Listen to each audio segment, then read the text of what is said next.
Hi viewers, welcome to Suhasini செல்கம். இவ்வாங்க முட்டை தக்க வைக்கலாம். ஒரு பாத்திரத்தில் கொஞ்சம் தண்ணி ஊற்றிக்கலாம். முட்டையை நல்லா தண்ணி ஊற்றி வேக வச்சு எடுத்துக்கலாம். முட்டை நல்லா முழுகிற அளவுக்கு நம்ம அதில் தண்ணி ஊற்றிக்கலாம். இப்போ நான் அதில் முட்டை சேர்க்குறேன். இப்போ இன்னும் கொஞ்சம் தண்ணி ஊற்றிக்கிறேன். இப்போ நல்லா முட்டை முழுகிற அளவுக்கு தண்ணி ஊற்றியாச்சு. இது நல்லா வேகட்டும். இப்போ பார்த்திங்கன்னா தண்ணி நல்லா கொதிச்சிட்ருக்கு. முட்டையும் நல்லா வெந்துடுச்சு. இப்போ நம்ம இதை எடுத்துடலாம். இப்போ நான் இதை முட்டையை எடுத்து வச்சுட்டேன். இப்போ இதில் நான் கொஞ்சம் சில்லு தண்ணி ஊற்றிக்கிறேன். இப்போ முட்டையோட சூடு கொஞ்சம் தண்ணியிட்டோம். கொஞ்சம் நேரம் கழித்து இதை நம்ம உரித்து வச்சிடலாம். இப்போ நான் தண்ணி ஊற்றி அப்படியே வச்சிடுறேன். இதோட சூடு கொஞ்சம் தண்ணியிட்டோம். இப்போ ஒரு பாத்திரத்தில் கொஞ்சம் எண்ணெய் ஊற்றிக்கிறேன். அதில் கொஞ்சம் கடுகு போட்டுக்கலாம். கடுகு நல்லா பொரியட்டும். இப்போ அதில் கொஞ்சம் சோம்பு சேர்த்துக்கலாம். சோம்பு சேர்த்தா நல்லா வாசனையாக இருக்கும். ஒரு தடவை நல்லா மிக்ஸ் பண்ணிவிட்டு நம்ம அதில் சோம்பு சேர்த்துக்கலாம். இப்போ நான் அதில் சோம்பு சேர்த்துக்கிறேன். சோம்பு நல்லா பொரியுதுல. இப்போ இதில் நம்ம வெங்காயம் சேர்த்துக்கலாம். வெங்காயத்தையும் நல்லா மிக்ஸ் பண்ணி விட்டுக்கலாம். வெங்காயம் நல்லா வதங்கட்டும். இப்போ வெங்காயம் நல்லா வதங்கிடுச்சுல, இதில் நம்ம தக்காளி சேர்த்துக்கலாம். தக்காளியும் போட்டு நல்லா ஒரு துணி பிடிச்சி நல்லா நான் மிக்ஸ் பண்ணி விட்டுக்கிறேன். இப்போ நல்லா மிக்ஸ் பண்ணி விட்டுக்கிறேன். இந்த டிஷ்ஷை நீங்களும் செஞ்சு பார்த்துட்டு கண்டிப்பாக எனக்கு ரிசல்ட் சொல்லுங்கள். இப்போ தக்காளி நல்லா சாஃப்டாக வதங்குற அளவுக்கு நல்லா வதக்கி விட்டுக்கிறேன்.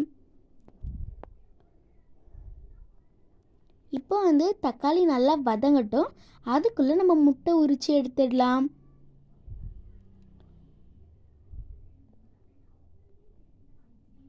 ஒரு தடவை நல்லா மிக்ஸ் பண்ணி விட்டுட்டு இப்போ முட்டை உரிக்கலாம். இப்போ முட்டை எடுத்து வச்சுட்டு நல்லா ஒரு 2 தடவை தட்டி எடுத்துட்டு உரிச்சு எடுத்துக்கலாம்.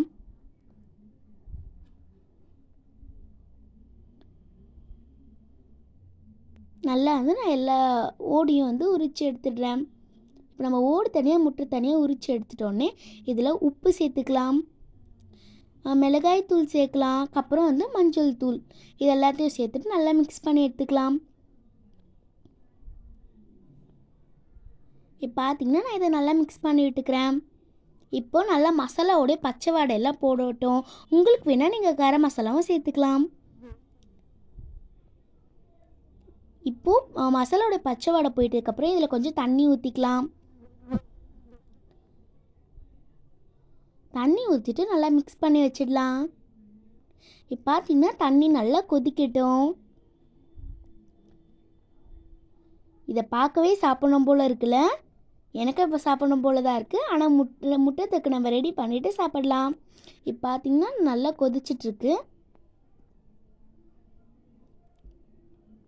நல்லா தண்ணி கொதிக்குதுல. இப்போ இன்னும் கொஞ்சம் தண்ணி நல்லா வத்தட்டும். அதுக்கப்புறமா நம்ம முட்டை சேர்க்கலாம். இப்போ நான் இதை ஒரு தடவை மிக்ஸ் பண்ணி விடுறேன். நல்லா நம்மளுக்கு எண்ணெய்லாம் பிரிஞ்சு வந்திருக்குல்ல.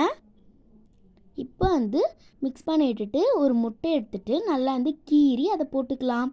கீரி போட்டுட்டோன்னே அந்த கீரினா தான் நம்மளுக்கு முட்டைக்குள்ளெல்லாம் நம்மளுக்கு அந்த கிரேவி உள்ளே போயிருக்கும். நான் இன்றைக்கி ஒரு முட்டை எடுத்திருக்கேன். உங்கள் வீட்டில் எத்தனை பேர் இருக்காங்களோ அத்தனை முட்டை நீங்கள் எடுத்து செஞ்சு பாருங்கள்.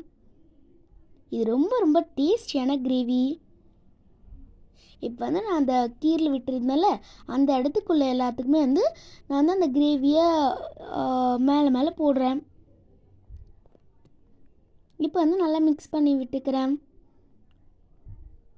ரொம்ப நம்ம குத்துனோம்னா நம்மளுக்கு முட்டை உடஞ்சிரும். அதனால் குத்தாமல் சைடில் இருக்க கிரேவிலாம் எடுத்து முட்டை மேலே மட்டும் போட்டு விட்டுக்கலாம்.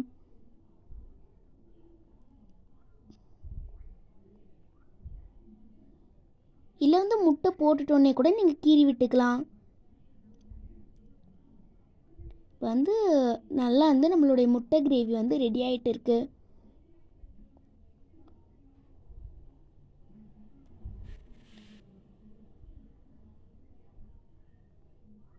ஓகே, இப்போ இதை நம்ம நல்லா மிக்ஸ் பண்ணி விடலாம். கொஞ்ச நேரம் முட்டை போட்டோன்னே கொதிக்கட்டும். அப்போ தான் நம்மளுக்கு அந்த கிரேவிலாம் உள்ளே இறங்கி கொஞ்சம் டேஸ்ட்டாக இருக்கும்.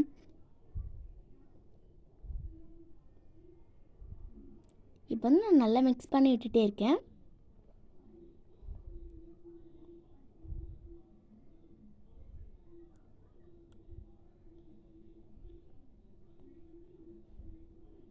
இப்போ வந்து நம்மளுடைய எக் கிரேவி ரெடி ஆகிட்ட மாதிரி இருக்குது. எண்ணெய்லாம் பிரிஞ்சு ரொம்ப பார்க்குறதுக்கே சூப்பராக இருக்குல்ல.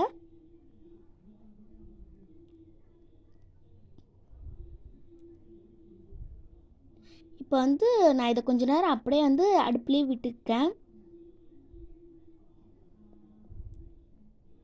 இப்போ வந்து இதில் நம்ம கடைசியாக கொஞ்சம் கருவேப்பிலையும் கொத்தமல்லியும் அரைச்சி சேர்த்துக்கலாம். அப்போனா நம்மளுடைய டிஷ் வந்து ஃபினிஷ் ஆகிட்ட மாதிரி இருக்கும்.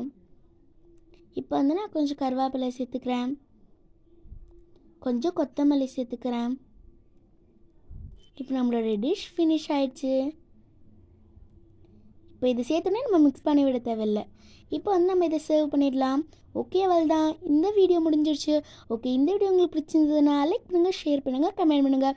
மறக்காம சப்ஸ்கிரைப் பண்ணி பக்கத்தில் இருக்க பெல் ஐக்கானை கிளிக் பண்ணி ஆப்ஷன் ஆல் கொடுத்துருங்க. அப்போ தான் நாங்கள் போடுற அடுத்தடுத்த வீடியோ உங்களுக்கு நோட்டிஃபிகேஷனாக வரும். தேங்க்யூ, பாய் பாய். நம்மளோட எக் கிரேவி ரெடி.